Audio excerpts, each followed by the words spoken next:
Galerinha, mais um dia, mais uma dos nossos encontros de membros, principalmente agora encontros de projetos.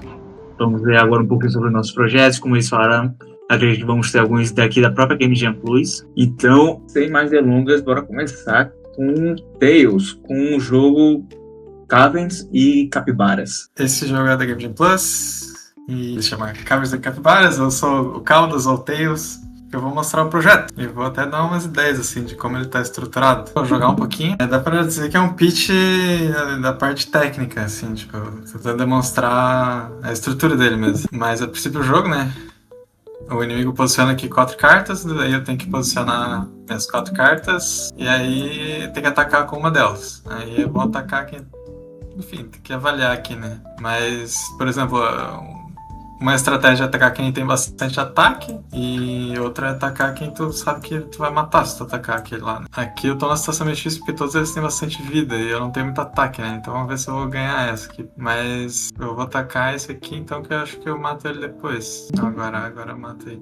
É bom mencionar que... daí eu venci, né? Apareceu a tela de vencer e tal. E tem como perder também. E esses mascotes aqui, caso alguém não tenha percebido, né? São inspirados nos mascotes da Indie Hero. Então tem o Tucano, tem a onça, o mico-leão dourado tamanduá, a capivara. E os inimigos são inspirados em alguns animais aí que cobram tributos em nome da sorte. E às vezes causam grandes problemas, então tem que ficar esperto com eles, né? Tem o tigrinho, o drogo, o draco, o coelho. Aqui tem uma feature de balançar um pouco a carta inspirada em Marvel Snap, né? Mas não consegui deixar ela bem polida. Uma diferença aqui, né? Porque tem o Cards of Adventure, né? Que é outro jogo bem parecido com esse que eu faço, mas esse jogo aqui eu já deixei com a câmera em perspectiva, né? Então já começa com essa dica, assim, pro padrão, isso aqui não vê assim na Unity, né? Então se tu estiver fazendo um jogo de UI, provavelmente vai essa opção aqui, Screen Space Overlay. Então se tu quiser fazer um efeito assim, tu já começa botando aqui Screen Space Camera e bota uma câmera ali. Essa aqui, só que aí a câmera também não é qualquer câmera.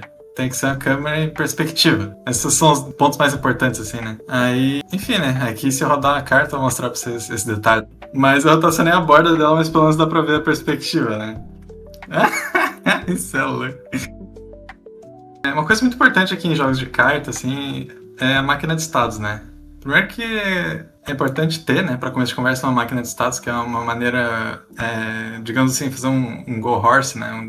Vou tentar seguir a linha da cronologia aqui das coisas. Tipo, muito importante aplicar essa técnica de máquina de estados. Eu vou mostrar um pouco disso, assim, como que a gente consegue organizar para não perder o controle, assim, do que está acontecendo, assim, em cada etapa do jogo, né? Então, a gente pode ver nos scripts que tem uma pasta que é State Machine, né? Ou seja, a máquina de estados. E aí tem todos esses scripts aqui que são estados, né? E tem também, deixa eu ver se tá aqui, State Machine, tem o Battle Controller, esse cara aqui, que vai controlar, né? Então eu vou começar mostrando aí que ele tem aqui o update, e no update ele faz essa lógica de máquina de estados, né? Como é que funciona? Assim, tem um estado que é o inicial, que aí a gente vai configurar aqui em cima, né? O Initial State, inclusive aqui está instanciando todos os estados, mas esse aqui é o inicial, e beleza, né?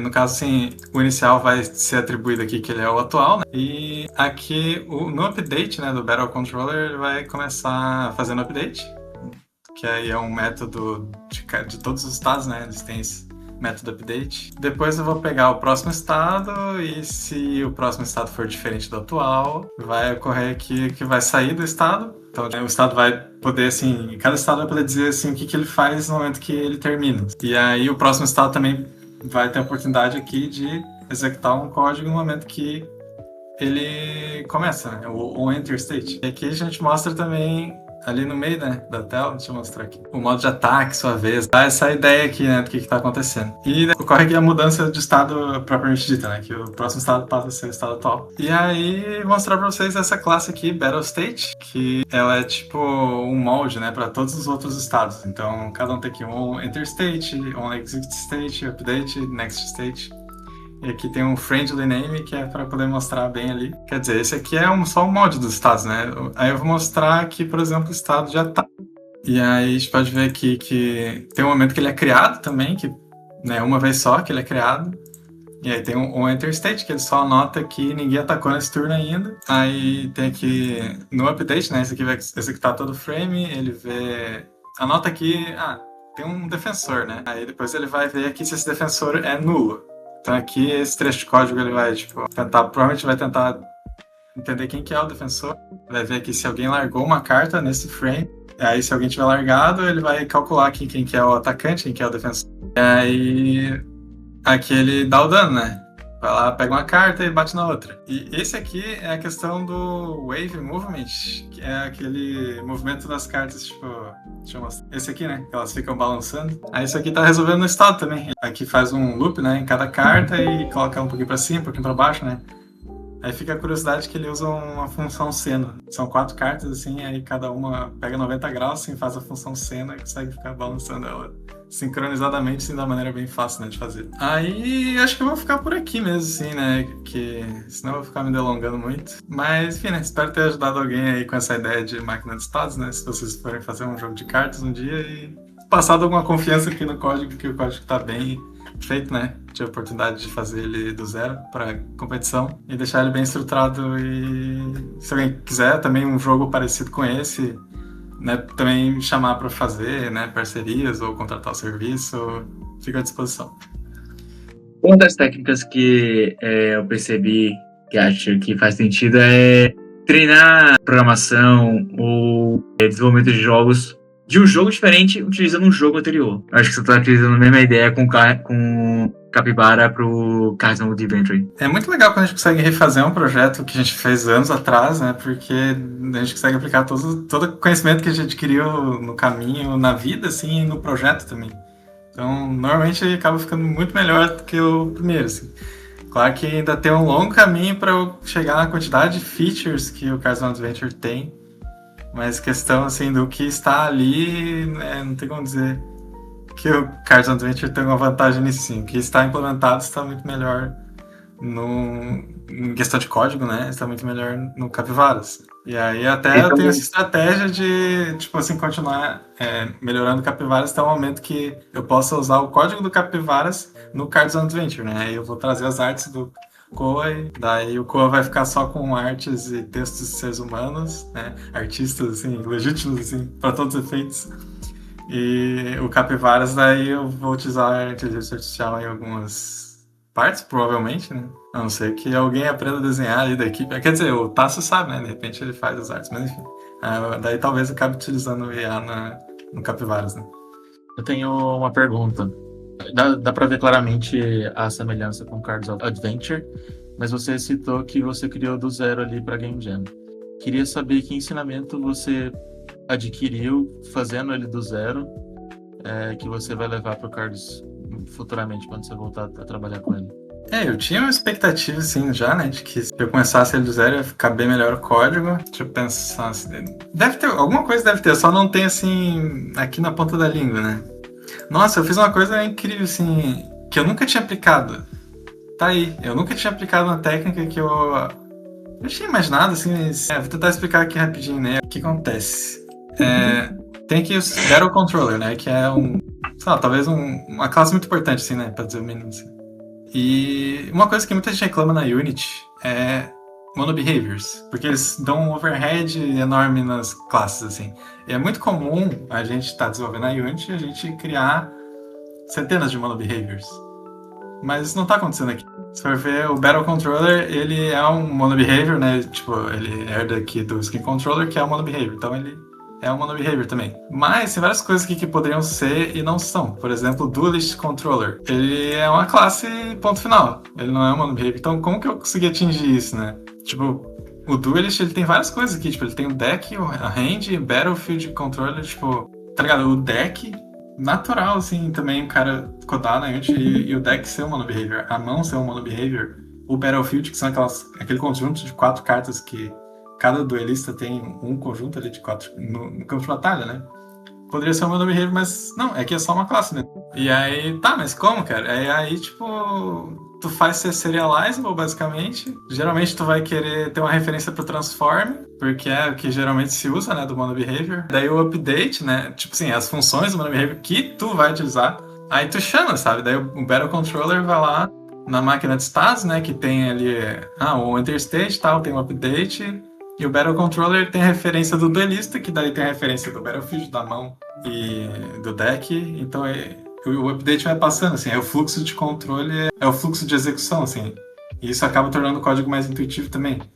Claro que tem gente que discordaria, assim, que poderia dizer, um fluxo de controle deveria ser o inverso do fluxo de execução, assim, tipo, a questão do livro Clean Architecture e tudo mais. Mas aqui ficou bem legal, assim, o fluxo ser o mesmo, porque fica bem intuitivo. Assim, tô no controller, e daí eu vou chamar o duelista, e daí eu vou chamar... O duelista chama a mão, assim, tipo, tudo em seu lugar, sabe?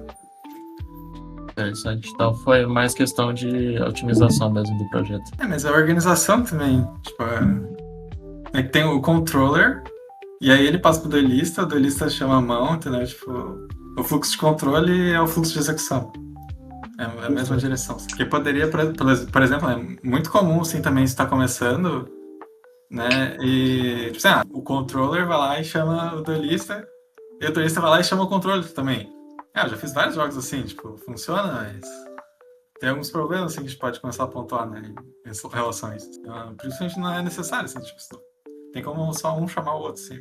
A técnica, assim, para organizar melhor o código, né? Não precisa ter referência dupla, assim. Tipicamente a gente evita referências duplas, né? Em programação, assim. Se um cara referencia o outro, não precisa o outro referenciar esse também. E fica melhor estruturado, né? Se a referência vai num caminho só, né? Alguém tem mais alguma dúvida? Alguma pergunta para Tails? Cara, não uma pergunta, mas me lembrou muito essa pira dos animais, assim, uma coisa mais... Que a gente pegou todos os bichinhos ali da Indie Hero e tal. Teve uma jam que eu participei que era pra usar, tipo... O tema era, tipo, folclore, sabe? E a gente pegou as criaturas do folclore brasileiro, tipo, caipora, enfim, né? Talvez uma ideia para expandir o projeto seja fazer, tipo, uma volta ao mundo e cada inimigo, o deck deles é como se fossem criaturas de folclores diferentes, de partes diferentes do mundo. Assim. Só uma ideia que me veio na cabeça quando você estava explicando. Eu achei que combinaria um pouco com o teu projeto, mas ficou muito massa, né? Grato pela ideia, faz sentido, né? Até os animais são uma pegada meio chinesa, né? Alguns deles pode encaixar, né? Vamos ver, sim. Mas além das pegadas chinesas, tem outra pegada, assim, que eu faço um mistério, assim, mas no fundo acho que todo mundo sabe. Né? Cuidado contigo, cuidado. Tails, acredito que ninguém mais tem alguma dúvida. Vamos passar a voz para Daniel Sader. Daniel, tá aí? Oi, sou eu. Bom, eu vou apresentar um pouquinho do jogo que eu fiz para Game Jam Plus, por causa que essa ferramenta eu montei para conseguir fazer ele, mas a ideia é abrir para ela poder ser usada em qualquer outro jogo de ritmo. E bom, o joguinho que eu fiz é basicamente um joguinho de ritmo, mas você toca um triângulo, instrumento que é bem comum na música popular brasileira. E deixa eu ver se eu consigo dar play sem o push toque zoar. Mas a ideia é você ir acertando as notas no tempo, e tem 2 tipos de notas. São 3 músicas que eu coloquei. E tem as notas abertas, que você só aperta e ele toca, faz esse tim. Não sei se tá dando pra ouvir. E as notas fechadas, que é quando você aperta espaço, aí ele faz esse barulhinho aqui. Elas são diferentes. E aí você tem que acertar no ritmo, basicamente. E aí vai indo. Assim, é um Guitar Hero de uma nota só, digamos assim. E aí, um dos desafios foi achar um jeito de eu conseguir pegar a música, que vem num MP3, e eu conseguir pegar esses tempos no qual as notas têm que aparecer. Eu tinha que achar um jeito de eu anotar onde as notas vão estar na música, certo? Pra elas aparecerem na hora certa. Por causa que na hora que eu gero elas aqui, elas têm que estar a uma certa distância, elas vão aproximando no jogador, e essa distância depende de onde da música é. Tipo, se ela tá em 1 segundo, 2 segundos, 3 segundos. E eu poderia, tipo assim, sei lá, abrir o FL Studio, pegar a forma de onda lá e ver, aqui é 1 segundo e 30 milissegundos, e ir anotando e montando um JSON assim. Mas aí ia ficar muito complicado e demorar muito tempo. Então eu resolvi fazer essa ferramentinha aqui. Ela te pede pra carregar uma música. Então, basicamente, você pode carregar um MP3 ou qualquer outra música aqui. Basicamente, ele vai carregar, ele vai mostrar aqui a forma de onda completa. Dá pra dar zoom, mexer e tal. Meio bugado ainda, muita coisa pra corrigir. Mas se eu apertar espaço, ele dá play normal. E aí a ideia aqui é eu marcar onde que eu quero que tenha as notas, certo? Então, pra fazer isso, é um jeito muito simples. Eu vou tentar primeiro pegar a primeira batida aqui. Como isso é uma música eletrônica, a batida é bem marcadinha, dá pra ver que é bem aqui, né? Que começa a um lugar legal pra ser a primeira batida. E vem aqui em Add Tag, e aí ele já vai considerar que aqui vai ser o início da música. E aí depois disso, pra eu descobrir o tempo da música, tem esse botãozinho de tap, que você pode apertar uma tecla na batida e ele já calcula mais ou menos o BPM dela, que eu vou fazer agora. Acha que tá bom. E aí pode ver que ele calculou um BPM de 149.4. E aqui dá pra ver as batidas que ele calculou a partir disso. Então assim, dá até pra ver tá bem próximo de onde tem as batidas mesmo. E ele já calcula e já coloca aqui. No caso do jogo, como tinham 2 tipos de notas, né? As notas abertas e as notas fechadas. Então aqui você pode definir o tipo de cada uma. E à medida que ele vai tocando, ele vai dando um scroll nessa tabela também junto com o ritmo. Então é legal pra ter uma noção mais ou menos de como vai ser o mapa no jogo, né? Aqui embaixo. Só que o problema desse fazer o tap é que ele é bom pra ele te dar uma visão, assim, um valor muito próximo ali do valor que realmente é o tempo da música, mas geralmente não fica certinho. Então, por exemplo, se der um scroll aqui mais pro final da música, dá pra ver que às vezes ele não tá muito alinhado aqui com a batida, porque geralmente não é um valor muito preciso, né? Assim, a gente não tem uma batida perfeita. Então tem esses botões aqui que eles servem para você ajustar aos pouquinhos o BPM, ou seja, aumentar em 001, 01, e aí dá para ir alinhando visualmente aqui até ele ficar certinho. Então vou pegar esse pedaço aqui, acho que aqui é uma batida. Aqui é uma batida bem, né, nítida, que dá para ver, porque aqui tá bem reto. E o ideal é essa linha estar em cima dessa batida, então eu consigo ir ajeitando ela aqui. Então, por exemplo, eu vou aumentar o BPM em 0.1. Aliás, eu tinha que reduzir em 0.1, eu acho. Então tá quase aqui, eu posso dar um nudgezinho. E aí pronto, ele tá alinhado bonitinho aqui. Então agora dá pra ver que ele meio que fatia a música perfeitamente na batida já. E aí é só dar um play e ver se tá tudo certo. A gente consegue ver aqui mais ou menos se tá no tempo certinho. E acho que assim, pelo menos visualmente aqui, dá pra ver que ele tá andando junto com a batida. E aí é montar a fase. Que no caso aqui, igual eu falei, né, são só dois tipos de notas ou não ter nota, então você pode ir clicando aqui para poder alterar. E tem também uma outra coisa que, vamos supor, essa música, ela tem um padrão muito bem definido, né, que é tipo um bumbo, uma caixa, digamos assim, a música inteira. E para facilitar, a gente não ter que ficar clicando em tudo aqui, tem essa ferramenta de autofill, que você pode colocar um índice, que são esses números aqui em cima, né, para começar e para terminar. No caso aqui eu vou deixar isso para ser a música inteira.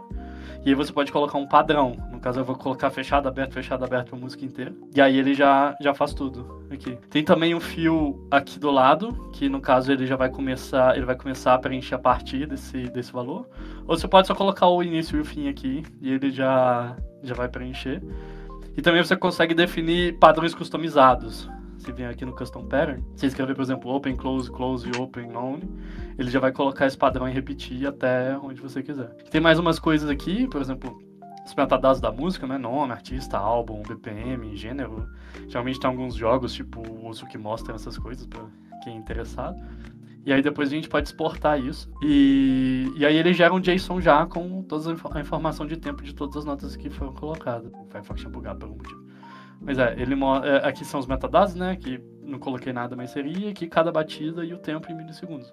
Daí eu consigo, o jeito que eu faço, eu gero esse arquivo no editor, importo no Unity, e a partir daí eu fiz o código para ele ler esse JSON e já colocar as notas no tempo. E aí foi o que funcionou no jogo. E um desafio interessante também foi que as músicas que eu usei são de domínio público, elas são muito antigas, então elas vieram muito de disco de vinil, ou fita cassete, não sei de onde eles pegaram.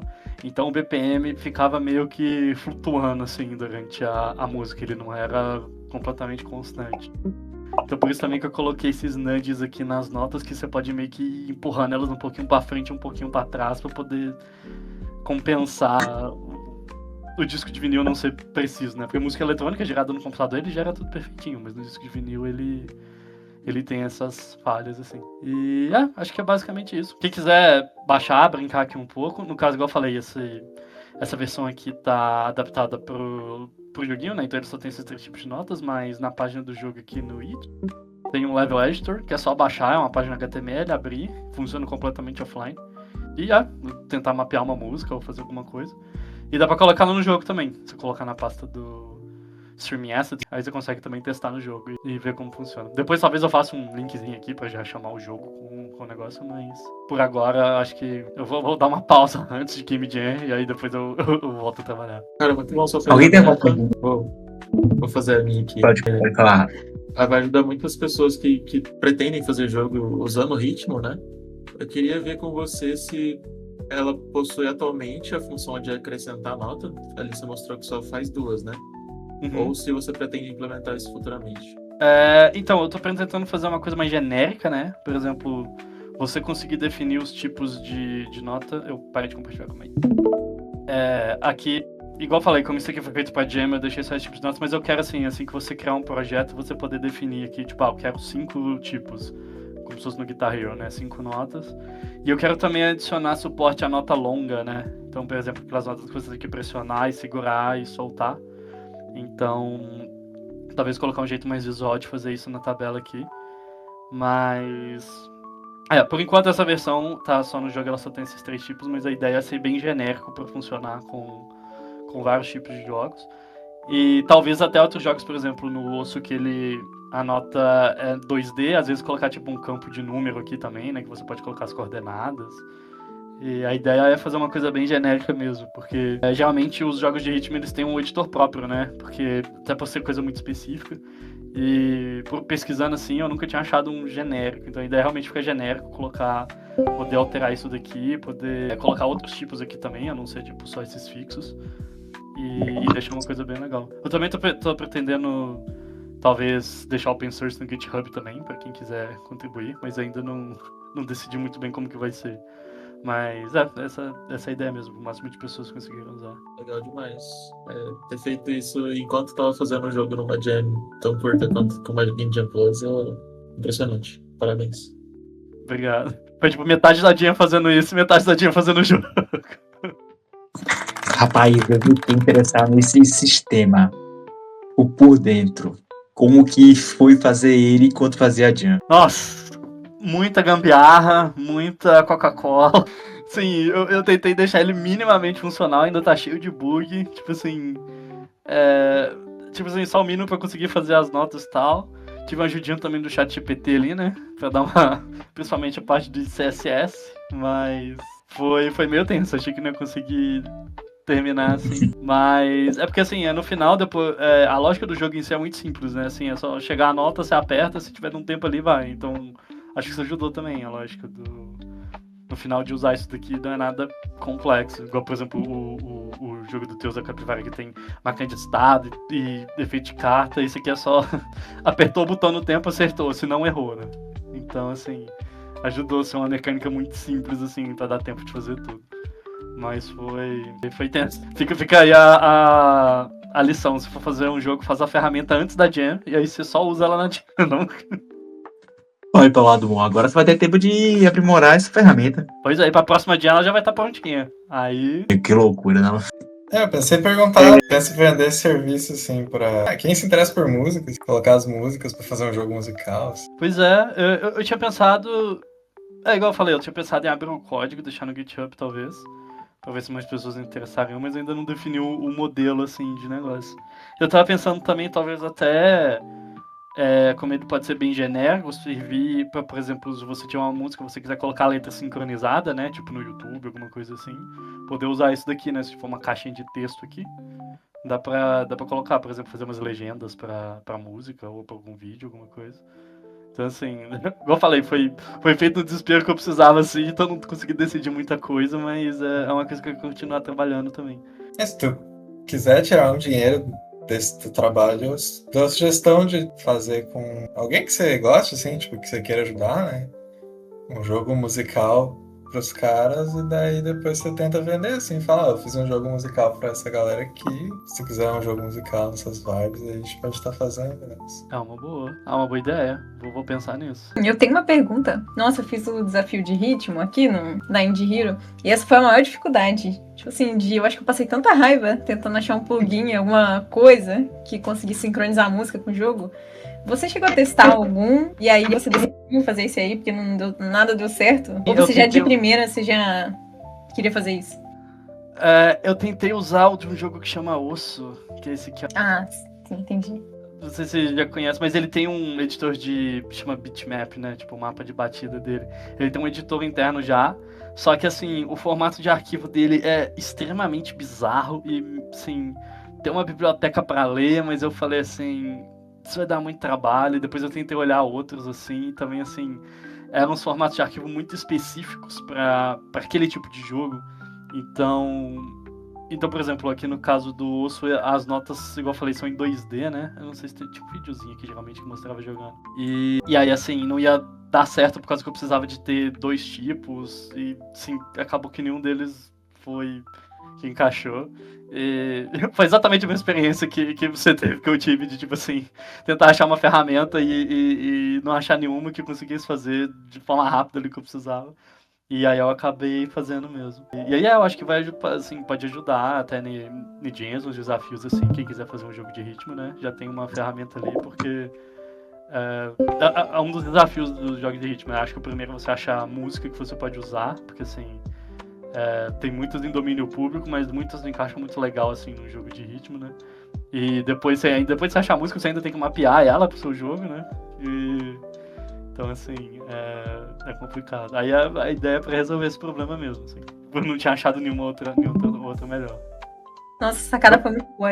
Esse negócio do formato de arquivo foi a maior dor de cabeça. Se você fazer com MP3, logo facilita 1000 vezes a vida. Pois é. Nossa, os formatos de arquivo que o pessoal faz são tão bizarros. Tipo assim, eu não sei o que... Eu sei que tem um do Taiko que ele é... ele é como se fosse uma partitura, assim, então você tem que ler os tempos das notas. Eu falei, nossa, complicação, só quero o tempo das notas em milissegundos ali. E aí acabou que surgiu esse mini Frankenstein aqui, mas que no futuro vai ser uma coisa mais redondinha. Maneiro, ficou muito bom. Muito obrigado. Alguém tem mais alguma pergunta, passadeiro? Pra Daniel? Boa sorte na dia, vai participar da incubação? Sim. Inclusive, se você não tivesse falado que tinha enviado o e-mail já, eu não tinha olhado. Acabei de ver aqui o e-mail da próxima fase já. Eu vou começar a pôr no Discord também, quando eu conseguir dar cargo pra todo mundo. Mas por enquanto tô mandando só e-mail. Em breve, Discord também. Uma apresentação incrível, passadeiro, falando um pouquinho dessa ferramenta. Então vamos para Pedro. Bom, vocês já estão vendo aí, né? Eu botei shader no cabelo, shader, porque o vento na Unity ele funciona com vento, sabe? Funciona com shader. Então eu botei shader no cabelo, botei shader no mato, então eu tinha bastante coisa, tá ligado? A organização eu fiz toda ela com Amplitude. O que acontece? Parece só uma pequenininho olhando assim, né? Ali no editor, parece que não tem nada quase, mas tem uma de coisa. Calma aí, vou mostrar. Não é a quantidade de árvore que tem, sabe? Só usei 2 tipos de árvore. Por exemplo, aqui tem que organizar por tipos, tá ligado? Então aqui, então tem várias coisas que eu fui montando, tá? O cenário eu fui montando assim, carinho, vendo a textura das coisas. Isso aqui é uma peça importante. Ela liga a energia do local, dos elevadores.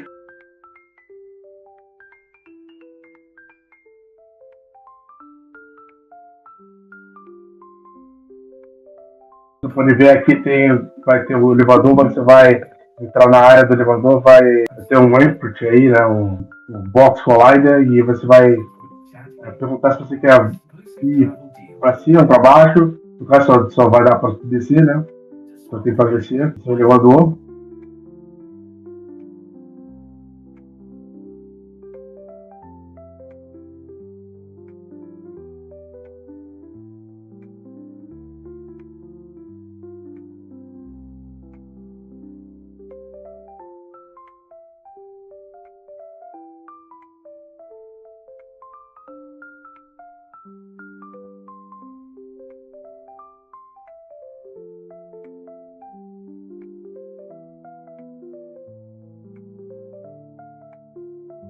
Bom, eu utilizei alguns shapes prontos de água, né, comprados da Set Store, e estou modificando eles para ficar do jeito que eu quero, né?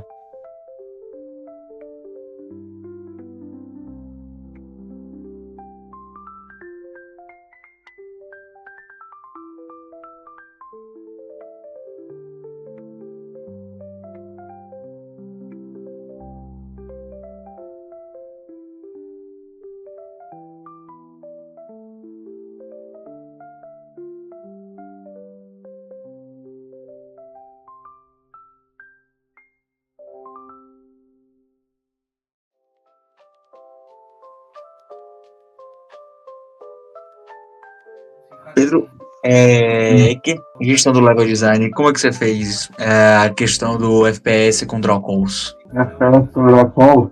Como assim? Não sei. Quando a gente está trabalhando com a Unity, quando a gente utiliza muito assets soltos na mesma cena, a gente tem um problema de draw call. O que são draw calls? São as chamadas para desenhar algo em sua tela. Todo frame é como se fosse um print screen da tela que só vai se movendo rapidinho. Tá ligado? Aí, quanto mais objetos soltos numa cena, mais pesado fica para a máquina realmente tirar a foto, por assim dizer. Mostrar tudo que tem na tela. Pode crer. Eu usei um A7. Eu usei um A7 pra fazer isso. Cara. Interessante. Ele reúne vários objetos em um objeto só, praticamente. Ele diz que aquele objeto é um objeto só. Por enquanto eu me preocupei muito com o jogo. É um jogo bem interessante, né? Pô, que louco esses efeitos de luz da água, mano. Ficou lindo. Isso é muito foda, cara. Isso é muito foda que eu comprei. Ainda mais se você. Eu quero muito que essas paradas meio psicodélicas, assim, eu acho muito massa. Essa aqui é o Water. Esse é o Piscina, mano. É o Stellage Water 3, é o nome desse shader. A única que é muito bom esse shader, cara. Você, eu quero comprar, fazer uma parada profissional mesmo, ele é muito bom, cara. E ele faz até um bagulho debaixo d'água, tá? Eu usei vários assets dessa cena aqui. Por incrível que pareça, ele tá chegando com tudo carregado, não sei o que carregar, várias paradas. Tem uns 40 e pouco, quase 60 na 3070 Ti Mobile, que é o que eu uso. Chega a 30 na Rogalai, 29, 22, 30 no Rogalai. E, tô fazendo aí, né? Tô continuando, né? Deixei só uma pausa pra fazer um sistema operacional que eu tô fazendo.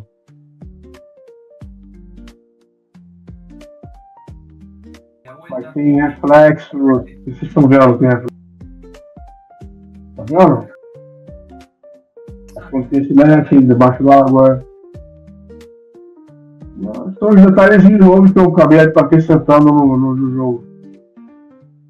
Eu também fazer assim, mas eu vou utilizar essa cena depois. Vou fazer multiplayer também. Eu vou botar um tiro contra o outro nesse lugar. Alguém quer falar alguma coisa? Como esse uso de assets prontos? Como você está pensando em otimizar dele depois? Em questão de tamanho de arquivo, em questão de FPS?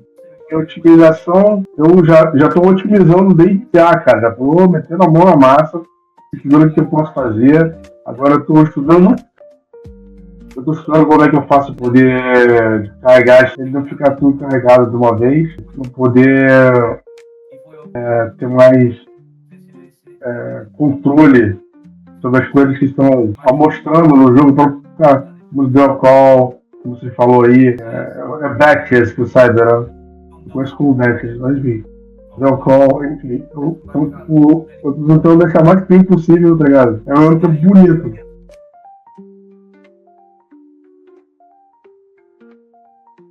Excelente.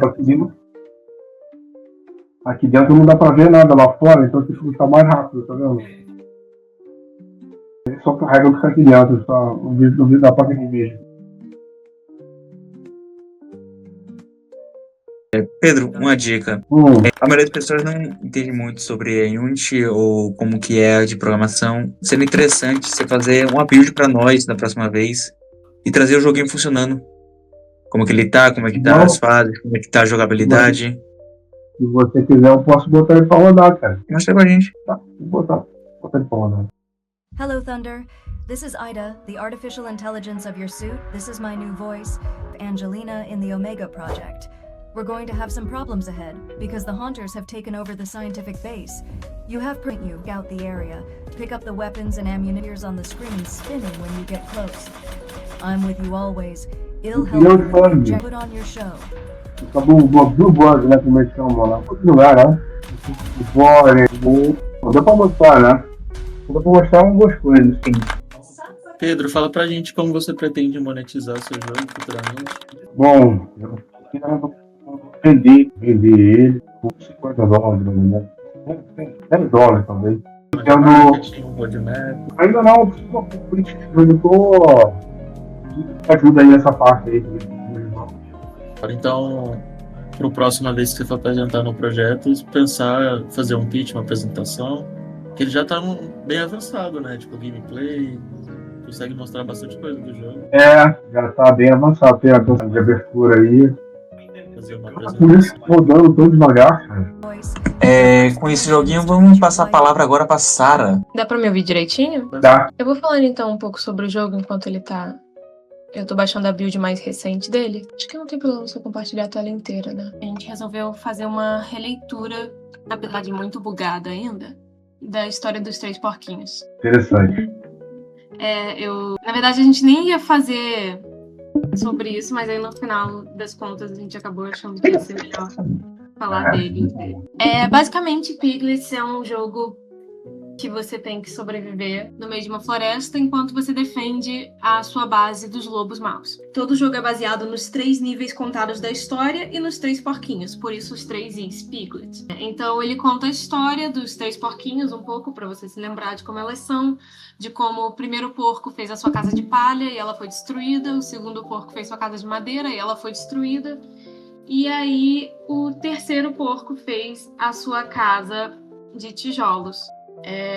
E aí foi quando os lobos se irritaram na nossa história e resolveram tentar destruir as casas dos porcos juntos. Então, o seu objetivo é não deixar que eles destruam, e você é um porco, né? Então você não tem munição, você joga pedra neles.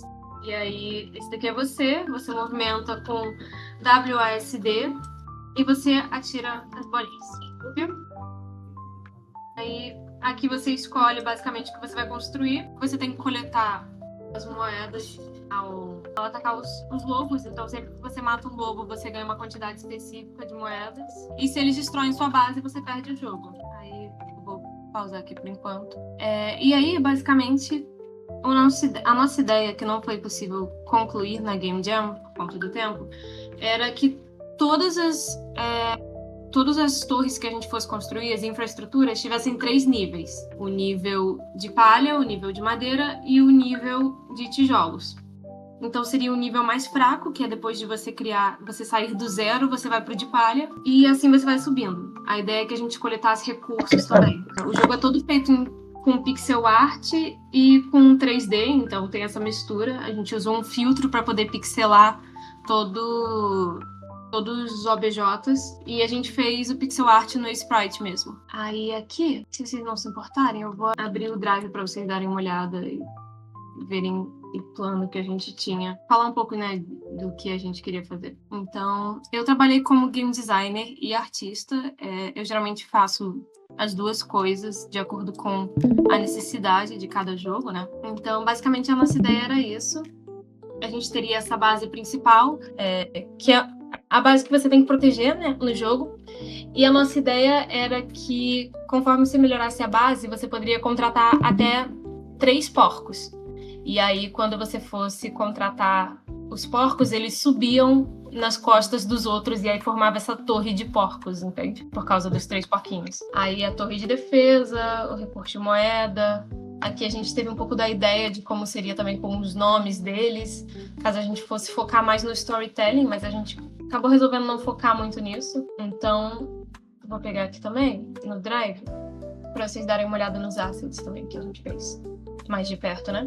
Então, são os assets de base que a gente tinha feito a princípio, bem rápido, né, para ser de Game Jam, mas só para indicar que era palha, madeira e tijolos. Aí, a parede de madeira, parede de palha, parede de pedra e os recursos também, todos divididos. Aí as torres de defesa. E eu acho que é isso para essa parte especificamente. Ele foi feito bem rápido, mas... Ele é um jogo de estratégia, né? Podia ser um jogo de estratégia também, né? Podia ser um RTS, um jogo de estratégia. Aí você teria os lobos, os bichos, sei lá, carnívoros que iam pegar ele e porcos defendendo. Uhum. Seria legal, né?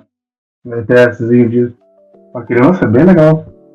A gente pensou em fazer, tipo, ele todo monocromático, sabe, também. E, eventualmente, adicionar mais parte de coletas e gestão dos recursos. Mas pra Game Jam, realmente não deu muito tempo pra gente fazer tudo isso. Pois é. A gente agora, que a gente recebeu o e-mail, né, pra próxima parte, a gente vai botar a mão na massa agora pra fazer isso. Fazer mais infraestruturas diferentes que você possa fazer. Talvez botar algum tipo de power-up pros porcos também.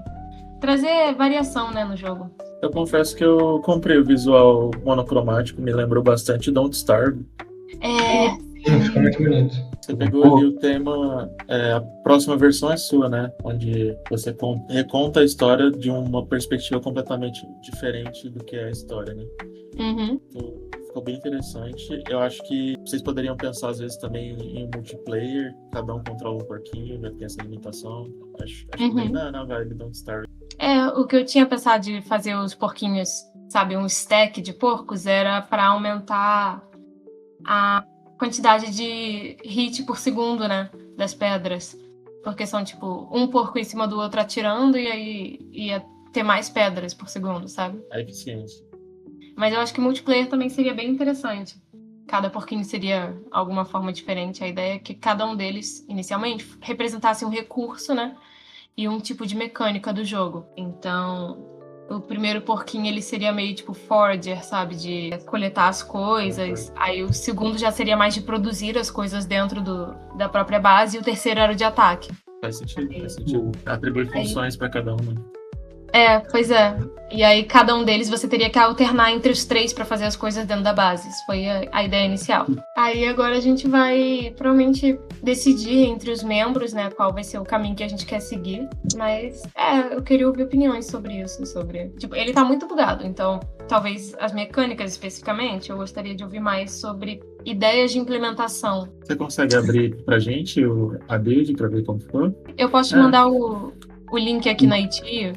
Eu tô pensando ainda em formas diferentes de dar mais continuidade a ele, sabe? Porque até agora eu sinto que a gameplay tá bem curta. Mas isso que vocês mencionaram realmente é uma boa ideia. Mais animais, mais lugares. Pode fazer dungeon, tá? Como eu também tenho uma equipe que tá fazendo as dos 3 porquinhos, mas ela também tá abrangendo mais contos. Ela tá tentando fazer igual um Tower Defense também. Eu tô planejando adicionar mais contos, conto da Chocazinho Vermelho, conto do Gato de Botas. Uma coisa que você podia fazer é algo parecido como o Don't Starve Together, que você seleciona como se fossem os personagens dos contos e ele tem as habilidades próprias. É legal. Cada porquinho já teria uma habilidade própria mesmo? Seria uma boa. Aí você pode dividir. Sei lá, pega o Shrek da vida, e um gato de botas, um burro falante. É muito isso. Várias fábulas convivendo no mesmo universo ali.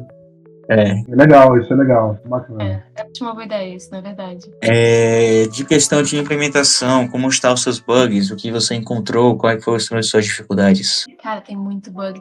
Primeiro que rouba o seu dinheiro, né? O jogo tá roubando o seu dinheiro. Não literalmente o seu dinheiro, mas tipo, você ganha dinheiro, tipo, matando os lobos. E aí você tenta construir a torre e ela não está construída. Então ele toma o seu dinheiro e você fica sem torre. Isso pode ser um problema de chamada de função. Tá chamando a função sem critério nenhum. Uma coisa interessante quando a gente tá fazendo game design é roubar pro lado do jogador. São pequenas coisinhas, tá ligado? Mas é pensar, como eu posso deixar isso mais fácil, mas não parecendo mais fácil. Por exemplo, jogos com plataforma de pixel, eles têm como se fosse ali uma sangria. Que você mesmo pisando ali, você ainda consegue pular na plataforma em si. Aí não há aquela coisa de quase bater na plataforma e cair no chão. Podia deixar um intervalo de chamada da função um pouquinho mais... como é que tá atualmente? Tá randômico? Tá em um certo período de tempo? Tá em um certo período de tempo, no momento. Você pode estender, botar um tempo mínimo e tempo máximo, aí ficar rolando esses dois. Talvez jogar um pouquinho mínimo para ser um pouquinho mais alto do que a diferença do máximo, do mínimo pro máximo. Mas de outros bugs você encontrou? Vai me falando. Então, teve algumas coisas que não deu pra gente implementar mesmo, né? Sim. Mais do que bugs propriamente, porque ele tá meio bugado, a gente não conseguiu implementar direito o menu, então o ESC não tá funcionando muito pra você dar pause. Tinha outras coisas que a gente anotou, porque tinha outras coisas que tava dando bug também. Tô quase todos eles. Não todos, né? Porque a gente não ficou jogando por muitas horas a ponto de ver tudo certinho. O bug principal é esse da torre. As melhorias também não estão funcionando. Perdão, eu abri ele aqui sem querer. Mas as melhorias não estão funcionando provavelmente porque a gente não conseguiu implementar todas. A gente implementou até de madeira. O lobo, às vezes, ele passa pela muralha Ele só se teletransporta sem ter que destruir, porque geralmente ele destrói a porta e aí da porta ele vai pra dentro da base. Aí tem vezes que ele só passa direto pela muralha. Não sei se a gente não botou o colar direito nele. Possivelmente seja um problema de Collider, mas a Unity às vezes é problemática. Ela gosta de dar problema assim, mesmo que sua lógica esteja certa. Uhum. Uma dica que eu digo pra você é utilizar redundância e checar se o código está realmente sendo utilizado.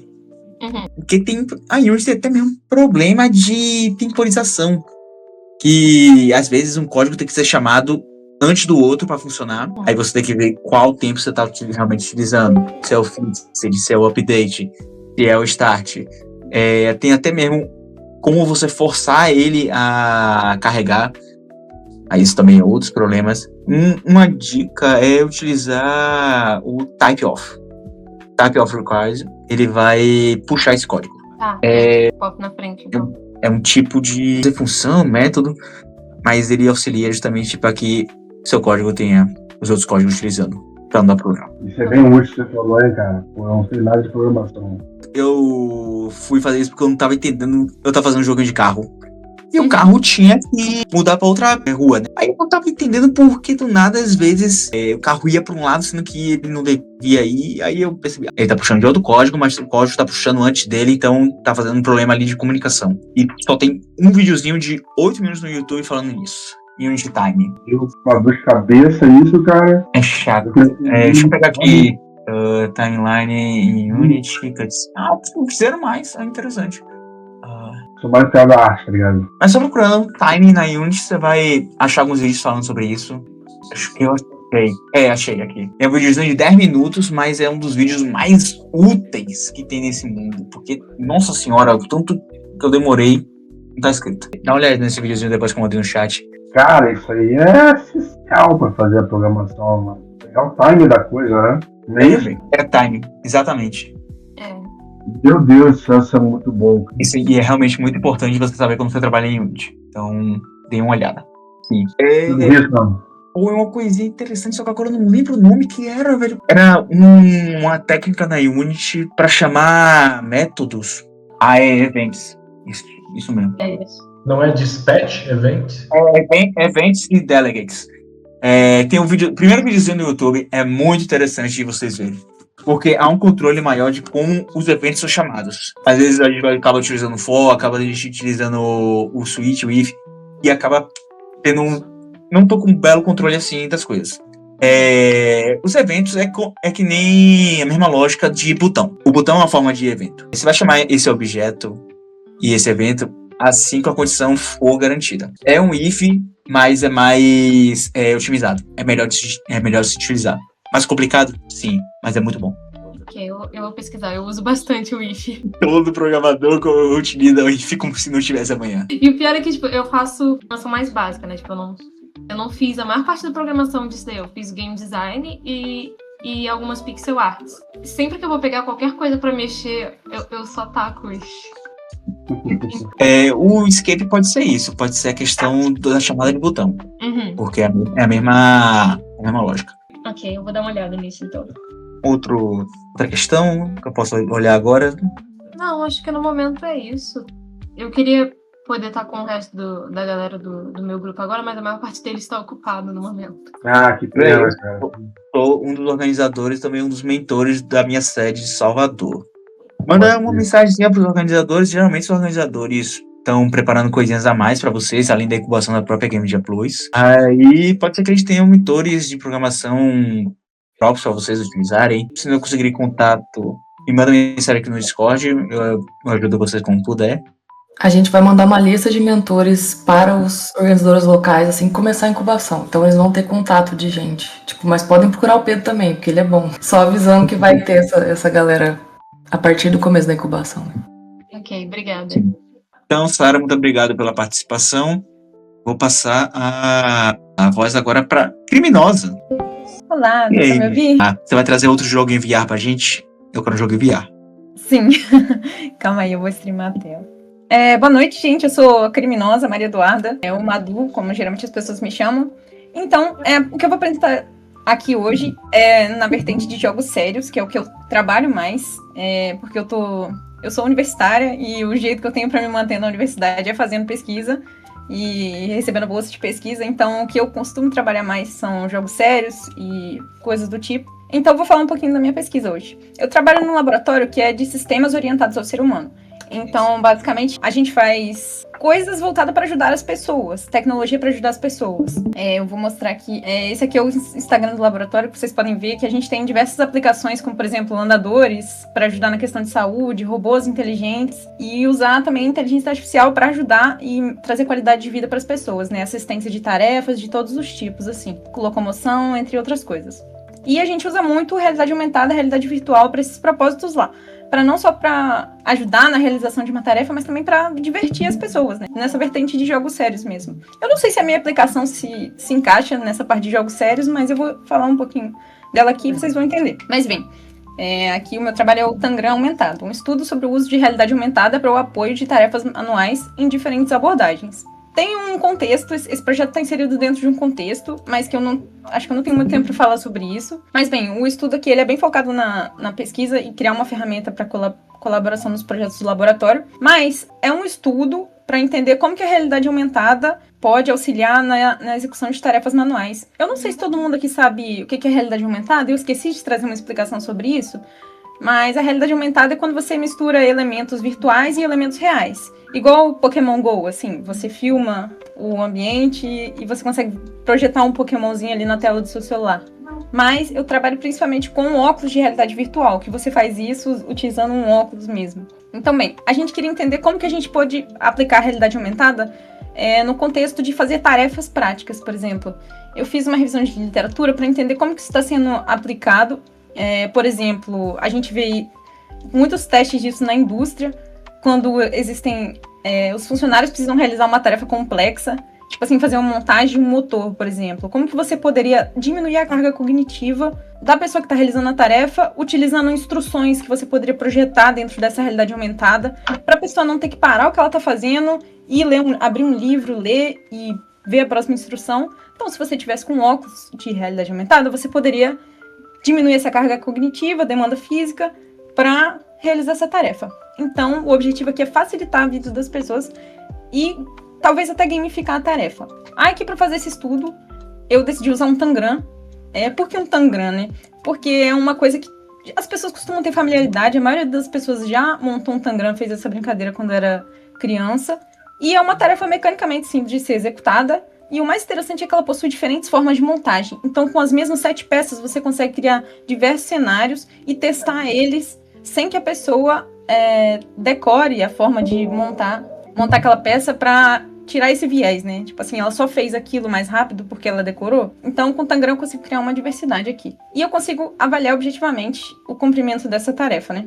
Aí eu fiz um joguinho em cima disso, né? Utilizando a Unity, o Quest 3, que foi o óculos de realidade virtual aumentada, e uma biblioteca do OpenCV que me ajudou a mexer com a parte de visão computacional.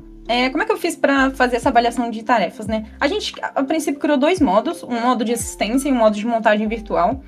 O modo de montagem virtual seria onde a pessoa teria a tarefa completamente sendo realizada virtualmente, né?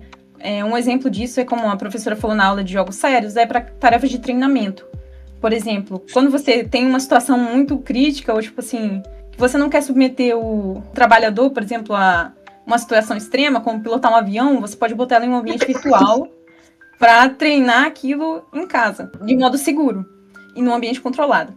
Então, só que, por um lado, tem a parte que você não tem o feedback tátil, né? Então, você não tá realmente no ambiente, então isso tem prós e contras ali. E a gente fez também um modo de assistência, que seria onde você tem as peças reais, e a realidade aumentada seria só para dar instruções, para dar um feedback em cima daquela montagem. Mas o foco do meu trabalho acabou sendo no modo de assistência. Eu tenho um videozinho demonstrando o modo de montagem virtual, né? Seria só a pessoa pegando as peças. Mas tem uma problemática envolvendo isso, né? Que você realmente não sente as peças, a pegada das peças é diferente do que você estivesse segurando a peça de verdade e tudo mais. Mas é isso. E aí o meu foco foi realmente o modo de assistência, que eu tenho as peças de verdade e eu quero usar a realidade aumentada para fazer a assistência dessa tarefa. E foi um pouco complicado de trabalhar com isso, porque eu preciso gerar uma integração entre peças de verdade o real, o mundo real e o mundo virtual. Então eu preciso que a minha aplicação consiga entender o que são aquelas peças e quando uma peça está certa e quando uma peça está na posição certa, está na posição errada. Que é uma tarefa muito complicada, porque hoje em dia isso é identificar uma peça como sendo aquela peça é um problema de visão computacional e é um problema de alta complexidade que às vezes o Quest 3 não suporta, porque o processamento dele é bem fraco. Então isso foi um problema que eu decidi abstrair esse problema e utilizar uma abordagem mais simples, que foi utilizando esses marcadores Aruco, que eu também não sei se todo mundo sabe que é um Aruco, mas ele é como se essa figura aqui, que é como se fosse um QR Code, mas ele é muito interessante para problemas de visão computacional, porque ele é uma forma que você consegue mapear a orientação dele no espaço. Então, usando essas pecinhas, esses marcadores em cima de cada peça, eu não obstruo completamente a visualização da peça. Claro que fica mais feio do que ela ficaria sem, mas foi o jeito que a gente encontrou de conseguir mapear essas peças. Então, que aqui a parte principal do meu trabalho, né, foi utilizar esses marcadores, fazer todo um mapeamento digital da peça para colocar isso dentro do jogo. E aqui vocês conseguem ver, né, como que o Aruco funciona. Aqui a pessoa não tá vendo isso. Isso aqui é só para fazer um mapeamento das peças para criar o jogo. Mas aqui tô mostrando o funcionamento dele por trás. E a ideia é você conseguir dar um quebra-cabeça para a pessoa e mostrar se ela tá realmente conseguindo acertar a peça ou não. Então aqui nesse vídeo vocês conseguem ver quando que a pessoa tem um feedback visual de quando a pecinha tá no lugar certo, que ela brilha. E isso pode ajudar a realizar a montagem. E enfim. E aí, dado essa problemática e esse joguinho que eu desenvolvi, eu fiz uma aplicação e a gente realizou um experimento com cerca de 32 pessoas para testar essa aplicação e ver como seriam os resultados em cima disso, né? Então, bom, como eu falei, o desenvolvimento desse jogo ele tem caráter bem científico, né? De levantar uma hipótese, resolver esse problema de alguma forma e testar isso. Então, eu vou mostrar aqui um vídeo da aplicação funcionando em um dos experimentos que eu fiz. Foi um participante aqui jogando o joguinho. Então, aqui a gente tem uma interface, né, que você pode escolher se você quer com dicas ou sem dicas. E eu testo esses dois cenários, né, a pessoa com a possibilidade de pedir dica das peças e de não pedir dicas. E a pessoa pode escolher a figura também que ela quer montar. E aí, eu vou acelerar um pouquinho aqui. A pessoa tem essas peças do Tangram à disposição dela. E a ideia é que ela vai ter o contorno da figura. Por exemplo, ela vai ter uma dessas sombras aqui, que vai ser a peça que ela vai montar. E aí a ideia é ela ir botando uma pecinha de cada vez até terminar de montar a figura. Então aqui, por exemplo, a moça vai lá, pega uma peça, testa a posição dela e vai uma de cada vez até ela terminar de montar a figura. E se ela tiver com dificuldade, ela pode apertar no botão de dica e pedir uma dica. Essa moça aí acabou bem rápido, então ela não precisou de pedir dica. Mas se você pedisse uma dica, uma posição das peças no gabarito ia ser revelada para você, que isso ia te facilitar, né? Mas o jogo é esse. E solta uma fumacinha quando ela termina. Como um jogo sério, né? O foco não é tanto no jogo em si, mas as questões em volta disso. Aí a gente fez uma comparação, né? No caso, a gente botou uma pessoa para jogar esse jogo, realizar essa tarefa com o auxílio de realidade aumentada e outro grupo, que foi o grupo controle, né, para realizar essa tarefa sem o uso de realidade aumentada, né, que era, no caso, uma pessoa... É a mesma moça do vídeo, né, só que ela tá fazendo com AR e sem AR, né. Aí ela tá fazendo sem AR, então ela realiza a mesma tarefa num cenário exatamente igual, só que sem o óculos VR. Então é isso. A outra tarefa era bem simples, mas a gente queria comparar tempo, esforço, carga mental, diversão, engajamento, entre outras coisas. No geral é isso. O jogo, como eu falei, ele tem um caráter mais científico, né? Então, esse meu projeto da IC. Então, a gente fez um experimento com cerca de 30 pessoas. Cada pessoa fazia 4 cenários diferentes, né? AR com dicas, AR sem dicas, real com dicas e real sem dicas. E aí, ela respondia um questionário, a gente media todos os tempos, e a pessoa respondia alguns questionários depois de fazer cada um desses experimentos, né? Então, juntando esses dados, todos foi um grande... Agora eu tô na parte de analisar esses dados, né? E que tá sendo uma parte bem onerosa, né? Porque a gente tem que fazer todo um processo de análise estatística para ver como foi... Plotar os gráficos para ver como foi a demanda das pessoas, que é a parte mais chata. Eu gosto de fazer o jogo, mas eu tenho que fazer essa parte também para provar que o que eu tô fazendo, o que eu tô falando é verdade, né? Eu não posso simplesmente dizer, a pessoa fez em menos tempo, então é com AR do que sem AR. Eu não posso dizer isso da minha cabeça, eu tenho que provar isso estatisticamente. Isso aqui vai virar um artigo depois, mas essa é a minha pesquisa, né? Isso aqui está inserido dentro de um contexto, eu acho que eu ainda tenho tempo para falar, e o contexto é meio que... Eu tô dentro de um projeto de robótica, né? Um laboratório lá, eles têm um robô humanoide. Então a ideia é criar um cérebro artificial, uma inteligência artificial que a gente consiga colocar no cérebro do robô para que ele possa ser... Enfim. E aí, a ideia é criar um robô que seja autônomo o suficiente para ele conseguir realizar qualquer tipo de tarefa sem o auxílio do ser humano. Enfim, eu esqueci a conclusão também, né? Medindo os dados até agora, a gente percebeu que o tempo de realizar a tarefa foi a mesma coisa, mas as pessoas se divertiram mais, elas se focaram muito mais na tarefa, se distraíram muito menos do que usando o óculos de realidade virtual, do que sem o óculos, né? E a demanda mental foi muito menor, que realmente a gente conseguiu ver que realmente a gente diminui muito a carga mental das pessoas, de pensar muito no que ela tem que fazer quando a gente deixa uma interface de AR ali para auxiliar a pessoa em tempo real. E até agora as conclusões são isso, mas eu ainda estou analisando os dados. Enfim, é isso. Esse projeto está inserido dentro de um contexto que a gente precisa ensinar um robô a fazer café, mas antes disso, a gente quer que uma pessoa consiga teleoperar esse robô para ele consiga fazer as tarefas, e isso a gente pode fazer com o uso de realidade aumentada, né? Igual a gente consegue ver nesse vídeo aqui, que é uma pessoa com um VR tentando pegar com um cubinho e controlando um robô. Eu queria comentar que eu achei muito interessante o projeto. Eu já, dentro do meu TCC, eu pensei também em usar realidade aumentada voltada para educação física, só que a faculdade que eu estudava não tinha o equipamento, né? Então aí eu tive que trocar de ideia. Mas, cara, potencial revolucionário, né? Parabéns, parabéns pelo projeto. Ficou excelente. Como é que surgiu a ideia? Como é que foi pensar nesses dois? Como foi de ensinar um robô a fazer café para... Vamos fazer um puzzle. Vamos fazer um puzzle com AR para ajudar as pessoas. Então, é porque isso tudo está dentro de um grande projeto de pesquisa que envolve robótica, IA e AR também, né? E aí a ideia principal desse projeto é trabalhar em cima do problema de Wozniak lá, que é um cara que dizia que um robô só seria realmente inteligente se ele conseguisse chegar numa cozinha qualquer e fazer qualquer tipo de café que você pedisse. E aí o grande projeto é solucionar esse tipo de problema, criar um robô que seja capaz de fazer isso, mas existem vários degrauzinhos que a gente precisa subindo até chegar lá. E 2 deles são, a gente precisa controlar o robô a parte de hardware, e a gente precisa criar um programa que seja inteligente o suficiente para ele te dar uma instrução completa de como fazer um café. Então, esse estudo do Tangram também, a princípio, ele era para ser um estudo de interface, né? Como que a interface você pode instruir melhor uma pessoa a realizar uma tarefa. Porque, a princípio, a gente ia testar essa IA com uma pessoa. Por exemplo, aqui nesse vídeo eu tenho que essa interfacezinha que a IA vai estar se comunicando com você para passar as instruções, que é um modelo de LLM que roda lá no computador. E aí, tipo assim, a IA te passa todas as instruções para fazer um café. E aí a gente circula os objetos aqui. Calma aí, deixa eu conseguir uma parte. Tipo assim, o que eu preciso para fazer um café? Eu preciso de uma xícara. Na sua mesa tem uma cafeteira. Então, pega essa cafeteira e bota a cafeteira, pega a cafeteira, inclina ela para botar café na xícara. Ela vai te passando as instruções com base no que ela tá vendo a imagem da câmera e respondendo em tempo real o que você tem que fazer. Então, o meu trabalho acabou virando um pequeno estudo dentro disso, né, que eu preciso entender como que o AR ajuda as pessoas a realizar uma tarefa, que é para utilizar um robô para realizar uma tarefa, né, que isso vai escalando em vários níveis, mas são pequenos passos para completar uma tarefa maior. Interessante. Quais ferramentas você utilizou para fazer isso? O Tangram? O Tangram, nunca ouvi falar dele anteriormente. Aí tô interessada. Ah, tá.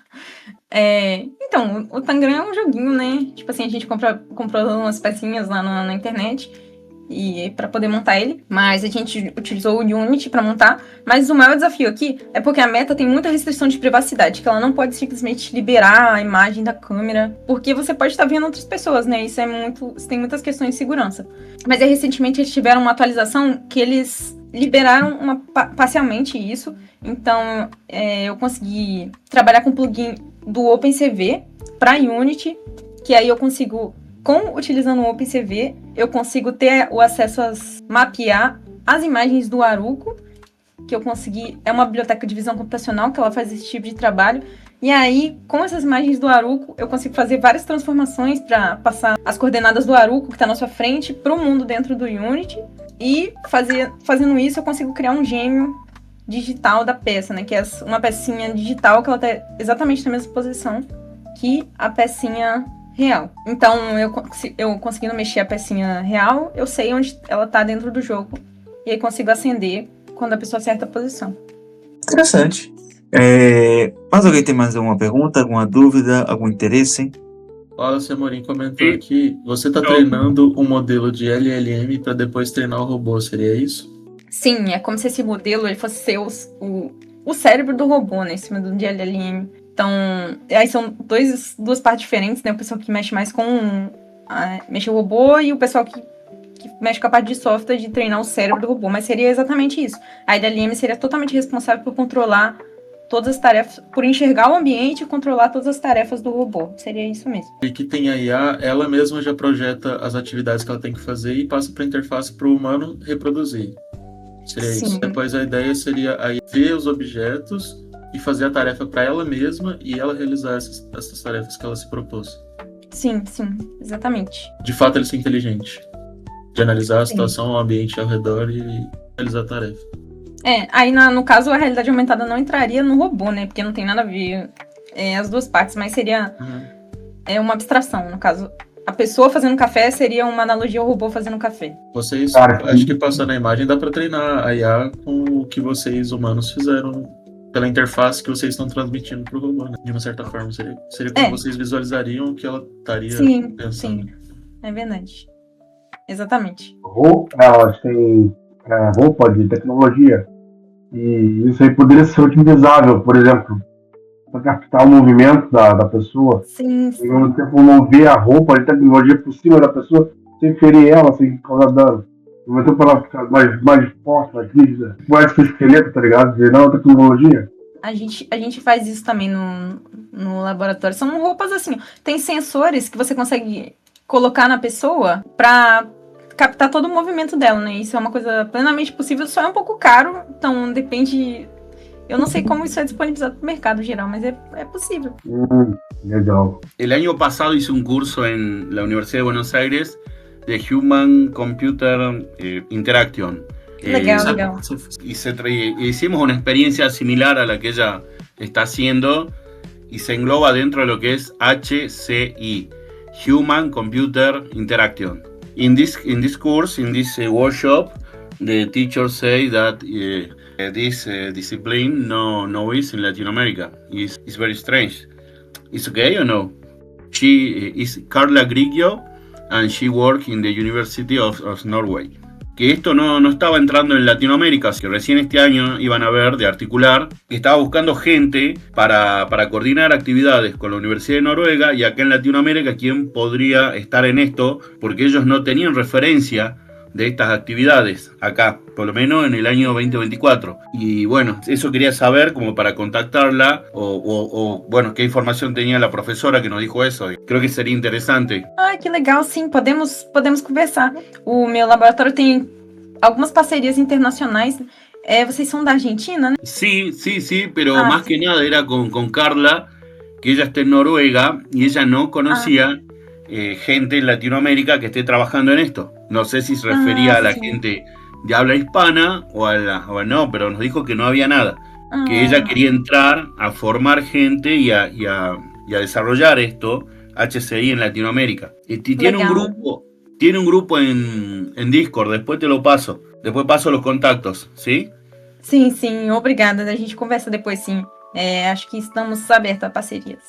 Sí, porque tiene mucho potencial y ellos tenían muchas ganas de invertir en estos proyectos, en estos desarrollos. Sim, ok. Bueno, era eso. Ok, conversamos depois, então. Posso só fazer uma pergunta? É o Wallace. Sim. A aplicação, essa aplicação de vocês pretendem, assim, eu sei que por enquanto é só assim, um protótipo, uma ideia e tudo mais, mas vocês pretendem aplicar ela no campo da acessibilidade? Como assim, no campo da acessibilidade? Porque o que acontece, uma vez eu participei de uma feira de robótica, né, em que estava tendo alguns estudos de usar óculos VR com alguns modelos de IA, né, juntamente com o OpenCV, para pessoas cegas. Caramba, isso eu nunca ouvi falar, não. Pois é, era uma parada assim, bem, mas assim, tava bem assim, modo pesquisa ainda, entendeu? Não teve nada assim tão de aprofundado, não. E aí, vendo teu modelo aqui, eu lembrei disso. Já tem um bom tempo. Quando eu ia em feiras assim, de robótica, aí alguma escolinha estava apresentando isso lá. Aí por isso que eu pensei, porque, tipo, no campo da acessibilidade, né, isso aí tem, assim, é um recurso caro, né, vamos dizer assim, não é barato, né, mas já é um pontapé para alguma coisa, entendeu? E pelo menos assim, você já tem algo bem avançado, principalmente em termos de LLM para identificação de conteúdo, né, que é um dos maiores problemas do OpenCV, é você justamente treinar a cadeia de imagens dele, que acaba sendo muita imagem para você ter ali uma qualidade da informação, né, é tão fiel. Agora, se você tem um modelo de LM com metadado atrelado, cara, isso aí, como se fosse um outro nível, vamos dizer assim, entendeu? Sim. Outro nível. E eu acho que é interessante, não sei se vocês têm, mas eu acho que poderia também pensar nessa possibilidade, sabe? Não tinha parado para pensar nessa aplicação específica, mas tem projeto de pesquisa nessa linha, assim, também, de mapear por exemplo, mapear o hall do prédio, e aí tem um robozinho que sabe todas as informações semânticas, visuais desse prédio, assim, e aí chega uma pessoa com dificuldade visual e fala, me leve até o banheiro. Aí esse robozinho vai lá, tem a visão do ambiente, ele leva a pessoa até o banheiro. Aí esse tipo de coisa é feito também, que não é muito na minha área, então eu não entendo muito. Mas são pesquisas nesse sentido. E é uma aplicação bem legal. Na ideia do projeto que eu vi, ia ser como se fosse tempo real.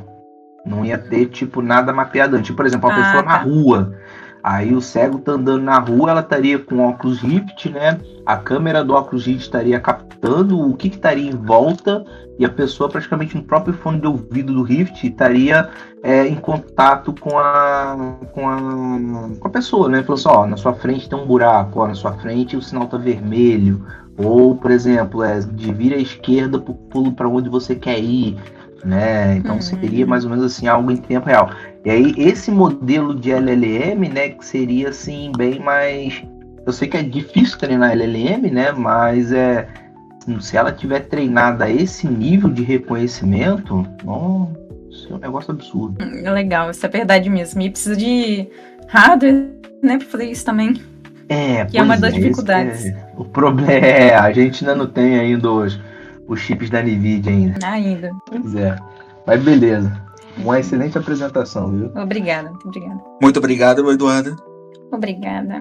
Eu vou falar um pouquinho mais sobre como está o nosso setor de pesquisa, com um pouquinho de Serious Game, um pouquinho de realidade aumentada. A Maria Eduarda viu o aulão de Serious Game? Sim. Fiquei muito feliz que teve esse tema aí, porque é muito importante. A maioria das pessoas, imagino, muita gente que começa a trabalhar com games acaba indo pros serious games, né? Porque é o que tem emprego. Exato. Obrigado a todos que compareceram, obrigado a todos que apresentaram os projetinhos. Acredito que vocês esperam receber insights que vão ajudar vocês. Mas por enquanto é isso. Lembrando que vai ter um aulão em horário diferente, por causa do fuso horário da pessoa que vai dar aula. Vai ser 4 da tarde. Aulão com o Victor Haim, da Flutu, um dos caras que mais está à frente em questão de produção musical brasileira. Temos mais algum aviso? Vai ser no dia 30, às 16 horas até às 17h30, aqui no servidor do Discord. A gente vai ter isso aí no assunto, né? Áudio para games eu, pelo menos, tinha muita dificuldade quando eu desenvolvia jogos. Inclusive, foi um dos mais pedidos no formulário. Então, contamos com a presença de vocês lá. E lembrando que tá rolando o desafio, acessem lá o chat de anúncios de desafio do menu Challenge and Gamification, para vocês realizarem, aprenderem coisas novas e concorrerem aos prêmios. Lembrando que a gente não cobra qualidade técnica, é de verdade para vocês criarem portfólio, se desafiarem. Vocês estariam fazendo para vocês. Os nossos prêmios são mais um incentivo para que vocês produzam mais e consigam evoluir e sair um pouco da caixinha. Prêmios que a gente distribui todos os meses, como cursos de desenvolvimento de jogos, chave dos estúdios parceiros e também viagens para os eventos, né? Esperamos ver as criações de vocês. É isso, valeu, muito obrigado a todo mundo que pode comparecer, todo mundo que apresentou. Depois lembrem de deixar o pessoal que participa da Game Jam Plus, deixar o link do Itch.io. Quem tem o projeto, lembra também que a gente tem o chat projeto dos membros, para vocês colocarem ali, vocês têm acesso para colocar os projetos de vocês para o resto do servidor conhecer os projetos de vocês. Por enquanto só o Tails, né, o Kainan colocou lá, então a gente quer ver vocês também utilizando essa área, até para uma janela de divulgação para vocês, uma vitrine ali. Então é isso, valeu. Valeu, boa noite. Vamos lá.